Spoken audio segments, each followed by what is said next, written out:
ನಮಸ್ಕಾರ. ಕನ್ನಡಪ್ರಭ.com ನ್ಯೂಸ್ ಬುಲೆಟಿನ್ಗೆ ಸ್ವಾಗತ. Camera person Allen ಜೊತೆ ನಾನು ಶ್ರೀನಿವಾಸ್. ಇಂದಿನ ಪ್ರಮುಖ ಸುದ್ದಿಗಳು. ಸಿದ್ದರಾಮಯ್ಯ ನೇತೃತ್ವದ ಕಾಂಗ್ರೆಸ್ ಸರ್ಕಾರವನ್ನು ಉರುಳಿಸಲು ಬಿಜೆಪಿ 100 ಕೋಟಿ ರೂಪಾಯಿ ಆಫರ್ ನೀಡಿದೆ ಎಂದು ಕಾಂಗ್ರೆಸ್ ಶಾಸಕ ರವಿಕುಮಾರ್ ಗಣಿಗ ಆರೋಪ ಮಾಡಿದ್ದಾರೆ. ಕಾಂಗ್ರೆಸ್ ಶಾಸಕರ ಖರೀದಿಗೆ ಬಿಜೆಪಿಯವರು 50 ಕೋಟಿ ಅಲ್ಲ 100 ಕೋಟಿ ರೂಪಾಯಿ ಆಮಿಷ ಒಡ್ಡಿದ್ದಾರೆ. ಶಾಸಕರ ಭೇಟಿಯ ಆಡಿಯೋ ವಿಡಿಯೋ ರೆಕಾರ್ಡ್ ನಮ್ಮ ಬಳಿ ಇದೆ, ಸಮಯ ನೋಡಿ ಬಿಡುಗಡೆ ಮಾಡುತ್ತೇವೆ ಎಂದು ಅವರು ಹೇಳಿದ್ದಾರೆ. ರವಿಕುಮಾರ್ ಗಣಿಗ ಆರೋಪವನ್ನು ಸ್ವತಃ ಕಾಂಗ್ರೆಸ್ ಶಾಸಕರೇ ತಳ್ಳಿಹಾಕಿದ್ದಾರೆ. ಕಿತ್ತೂರು ಶಾಸಕ ಬಾಬಾ ಸಾಹೇಬ್ ಪಾಟೀಲ್ ಹಾಗೂ ಚಿಕ್ಕಮಗಳೂರು ಶಾಸಕ HD ತಮ್ಮಯ್ಯ ಬಿಜೆಪಿಯ ಯಾವೊಬ್ಬ ನಾಯಕರು ತಮ್ಮ ಬಳಿ ಬಂದು ಹಣದ ಆಮಿಷ ಒಡ್ಡಿಲ್ಲ ಎಂದು ಸ್ಪಷ್ಟಪಡಿಸಿದ್ದಾರೆ. ಬಿಜೆಪಿಯಲ್ಲಿರುವ ನನ್ನ ಸ್ನೇಹಿತರು ಸ್ನೇಹಕ್ಕಾಗಿ ತಮ್ಮ ಪಕ್ಷಕ್ಕೆ ಬರುವಂತೆ ಆಹ್ವಾನಿಸಿದ್ದರು, ಆದರೆ ಎಂದಿಗೂ ಹಣದ ಆಮಿಷ ನೀಡಿಲ್ಲ ಎಂದು ಬಾಬಾ ಸಾಹೇಬ್ ಪಾಟೀಲ್ ಹೇಳಿದ್ದಾರೆ.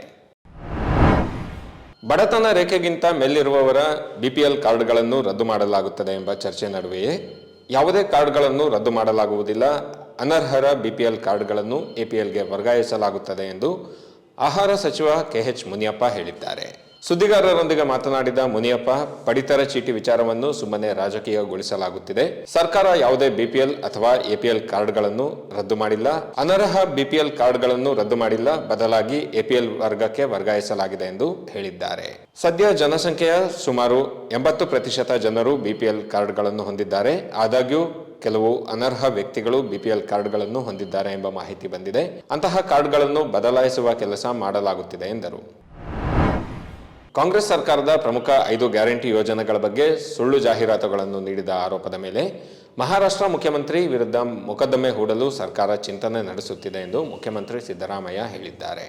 ಮತ ಪಡೆಯುವ ಸಲುವಾಗಿ ಮಹಾರಾಷ್ಟ್ರದ ಜನರನ್ನು ದಾರಿ ತಪ್ಪಿಸಲಾಗುತ್ತಿದೆ. ಪ್ರಧಾನಿ ಮೋದಿ ಸುಳ್ಳು ಹೇಳುತ್ತಿದ್ದಾರೆ. ಮಹಾರಾಷ್ಟ್ರ ಸರ್ಕಾರ ಸುಳ್ಳು ಜಾಹೀರಾತು ನೀಡುತ್ತಿದೆ. ಮಹಾಯುತಿ ಸರ್ಕಾರದ ವಿರುದ್ಧ ಕಾನೂನು ಕ್ರಮದ ಕುರಿತು ಪರಿಶೀಲಿಸಲಾಗುತ್ತಿದೆ ಎಂದರು. ನಮ್ಮ ಸರ್ಕಾರ ಖಾತರಿ ಯೋಜನೆಗಳಿಗಾಗಿ ವರ್ಷಕ್ಕೆ 56,000 ಕೋಟಿ ರೂಪಾಯಿ ಖರ್ಚು ಮಾಡುತ್ತಿದೆ. ಬಿಜೆಪಿಗರು ನಮ್ಮ ಬಳಿ ಹಣವಿಲ್ಲ ಎಂದು ಹೇಳುತ್ತಿದ್ದಾರೆ. ಆದರೆ ಬಿಜೆಪಿ ಅಧಿಕಾರದಲ್ಲಿರುವ ಇತರ ರಾಜ್ಯಗಳಲ್ಲಿ ಇಂತಹ ಯೋಜನೆಗಳನ್ನು ಏಕೆ ಜಾರಿಗೆ ತರುತ್ತಿಲ್ಲ ಎಂದು ಪ್ರಶ್ನಿಸಿದ್ದಾರೆ. ಬೆಂಗಳೂರು ಗ್ರಾಮಾಂತರ ಜಿಲ್ಲೆಯ ನೆಲಮಂಗಲ ಬಳಿಯ ಕಂಬಾಳು ಗೊಲ್ಲರಹಟ್ಟಿಯ ಬಳಿ ಚಿರತೆ ದಾಳಿಯಲ್ಲಿ ಕರಿಯಮ್ಮ ಎಂಬುವವರು ಸಾವನ್ನಪ್ಪಿದ್ದಾರೆ. ಇದರಿಂದ ಗೊಲ್ಲರಹಟ್ಟಿ ಸುತ್ತಮುತ್ತಲಿನ ಜನರು ಭಯಭೀತರಾಗಿದ್ದು ಮನೆಯಿಂದ ಆಚೆ ಹೋಗಲು ಹೆದರುತ್ತಿದ್ದಾರೆ. ಚಿರತೆ ದಾಳಿ ಆತಂಕ ಹಿನ್ನೆಲೆಯಲ್ಲಿ ACF, DCF ಸೇರಿದಂತೆ ಲೆಪರ್ಡ್ ಟಾಸ್ಕ್ ಫೋರ್ಸ್ ತಂಡ ಚಿರತೆ ಹಿಡಿಯಲು ಸಿದ್ಧತೆ ನಡೆಸಿದೆ. ಈಗಾಗಲೇ ಗೊಲ್ಲರಹಟ್ಟಿ ACF ನಿಜಾಮುದ್ದೀನ್ ಭೇಟಿ ನೀಡಿದ್ದು ಚಿರತೆಯನ್ನು ಸೆರೆ ಹಿಡಿಯದೆ ಬಿಡುವುದಿಲ್ಲ ಎಂದು ಹೇಳಿದ್ದಾರೆ. ಇನ್ನು ಮೃತ ಕರಿಯಮ್ಮ ಕುಟುಂಬಕ್ಕೆ ಅರಣ್ಯ ಇಲಾಖೆಯಿಂದ 15 ಲಕ್ಷ ರೂಪಾಯಿ ಪರಿಹಾರ ನೀಡಲಾಗುತ್ತಿದೆ ಎಂದು ನಿಜಾಮುದ್ದೀನ್ ತಿಳಿಸಿದ್ದಾರೆ. ಬೆಳಗಾವಿಯ ಯಮಕನಮರಡಿ ಸಮೀಪದ ಬೆನಕನಹೊಳಿ ಬಳಿ ಘಟಪ್ರಭಾ ನದಿ ಹಿನ್ನೀರಿನ ಪ್ರದೇಶದಲ್ಲಿ ಮೀನು ಹಿಡಿಯಲು ಹೋಗಿದ್ದ ತಂದೆ ಮತ್ತು 2 ಮಕ್ಕಳು ನೀರು ಪಾಲಾಗಿದ್ದಾರೆ. ಮೃತರನ್ನು ಬೆನಕನಹೊಳಿಯ ಲಕ್ಷ್ಮಣ, ರಾಮ, ಅಂಬಲಿ, ರಮೇಶ, ಯಲ್ಲಪ್ಪ ಎಂದು ಗುರುತಿಸಲಾಗಿದೆ.